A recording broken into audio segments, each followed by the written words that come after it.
Olá, eis a nova Ranger. Nova, mas nem tão nova assim. Essa é a segunda vez que ela passa por uma reestilização e é um carro interessante, só que boa parte das mudanças não são visíveis. E eu vou te mostrar quais são.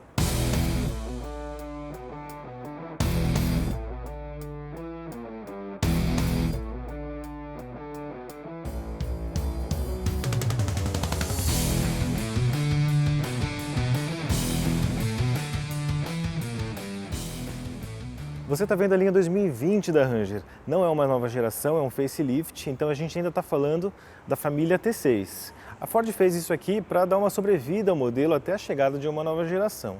Mas aqui já tem algumas soluções para algumas das principais queixas dos clientes. Preço. Por hora não houve aumento.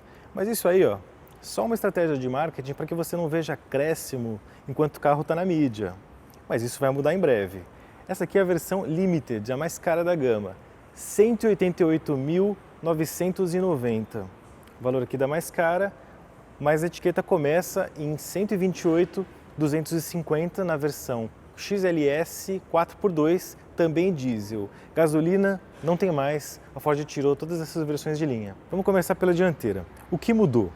Grade do radiador e o para-choque. A peça anterior era grande, ela se estendia até aqui a parte inferior, né? Então ela foi reduzida, agora é um trapézio bem menor, não tem tanto cromado, placa subiu e também não tem um defletor preto na parte inferior.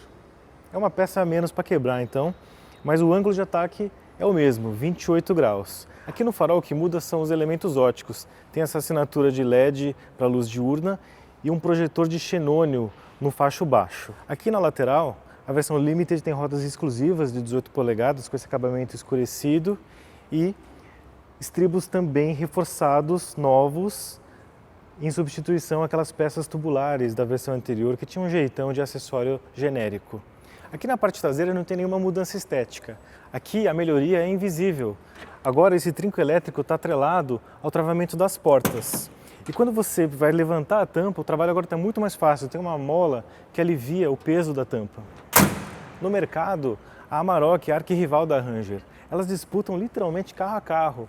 No acumulado de vendas até maio, foram só 52 carros de diferença. E no ano passado, 2018, a Ranger ficou na frente. Agora eu vou abrir o capô, vamos falar de mecânica?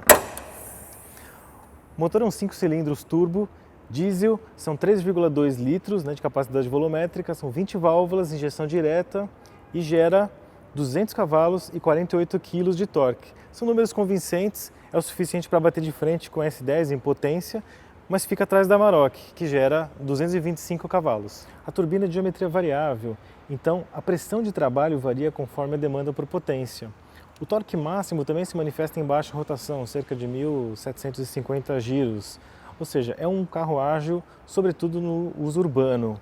Aqui no capô você tem aqui esses amortecedores pressurizados de cada lado, então eu não fecho a tampa por gravidade, eu preciso colocar um pouquinho de pressão.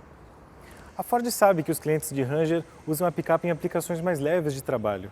No caso da Limited, ela está bem mais confortável para rodar, sobretudo quando a caçamba está vazia.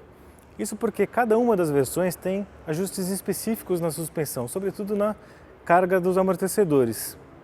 Aqui a gente tem, na parte traseira, eixo rígido com molas semi-elípticas e a capacidade de carga é de 1 tonelada. Aqui na cabine é mais difícil de encontrar as novidades, mas são basicamente duas. Uma delas é a parte inferior aqui do painel, é um acabamento preto, antes era cinza claro, e mudou também a alavanca do câmbio. Na verdade, a parte interna é um dos pontos fortes da Ranger.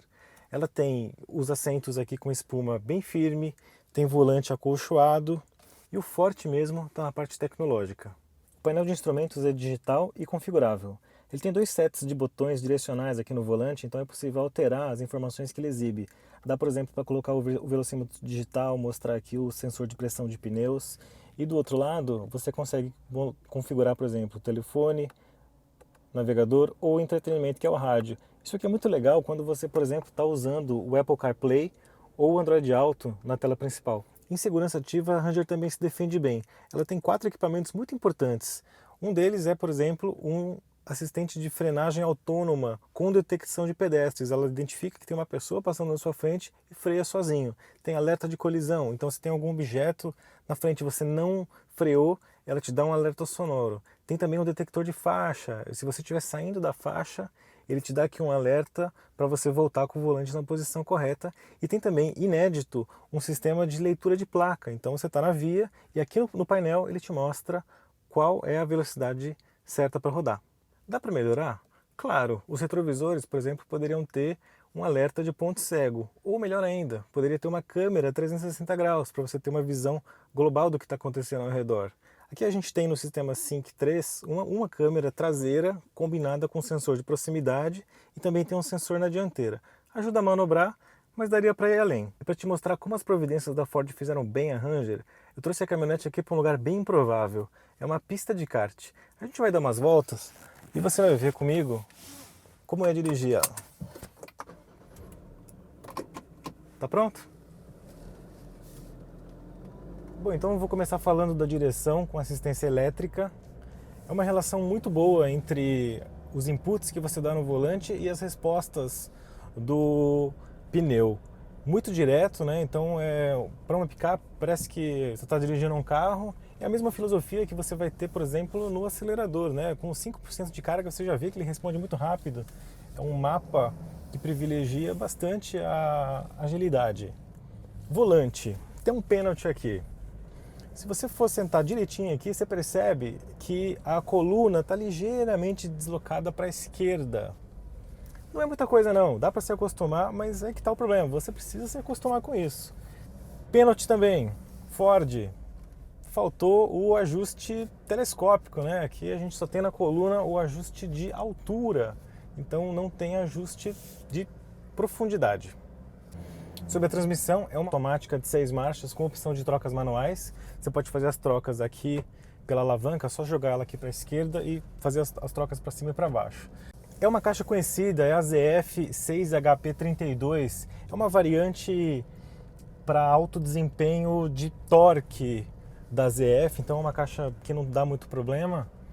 E com uma vantagem aqui nessa versão Limited, que é a opção de 3 opções de tração, né? Você tem 4x2 para uso aqui em asfalto, como a gente está, 4x4 e 4x4 com reduzida.